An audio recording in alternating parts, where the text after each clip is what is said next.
அனைவருக்கும் இனிய காலை வணக்கமுடன் இன்றைய தங்கம் மற்றும் வெள்ளியின் விலை நிலவரத்தை கோல்ட் பிரைஸ் தமிழ் சேனலில் பார்க்கலாம். இதே போல் தங்கம் மற்றும் வெள்ளியோட விலையை தெரிஞ்சுக்க நம்ம சேனலை சப்ஸ்கிரைப் பண்ணுங்கள். வீடியோக்கு ஒரே ஒரு லைக் போடுங்க.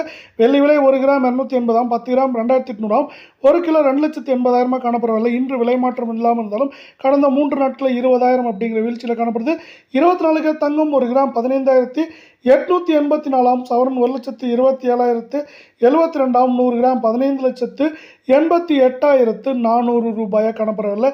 நீங்கள் நம்ம சேனலில் சப்ஸ்கிரைப் பண்ணலாம் கூட பரவாயில்ல. வீடியோவுக்கு ஒரே ஒரு லைக் கொடுங்க. இன்றைக்கி விலை மாற்றம் பூஜ்ஜியமாக இருந்தாலும் கடந்த 3 நாட்கள் 2,800 ரூபாய் வீழ்ச்சி ஏற்றம் போக வீழ்ச்சி மட்டும் காணப்படவில்லை. 22 தங்கம் 1 கிராம் 14,560, சவரன் 1,16,480, 100 கிராம் 14,56,000 ரூபாயாக காணப்படவில்லை. நீங்கள் நம்ம சேனலில் சப்ஸ்கிரைப் பண்ணலாம் கூட பரவாயில்ல. வீடியோவுக்கு ஒரே ஒரு லைக் போடுங்க. கடந்த 3 நாட்களை பொறுத்த வரைக்கும் ஒரு ஏற்றம் இருந்தாலும் அந்த ஏற்றம் போக நம்மளுக்கு 1,840 ரூபாய் அப்படிங்கிற வீழ்ச்சி பாதையில் தங்கத்தோட விலை நீடிக்கிறவல்ல. மேற்கொண்டு வரவிருக்கும் வாரத்தை பொறுத்தவரை நம்மளுக்கு வந்து ஏற்றம்னு பார்த்தீங்கன்னா 1,20,000 சரிவுன்னு பார்க்குறப்போ 1,10,000 வரை இருக்க வாய்ப்புகள் இருக்குது.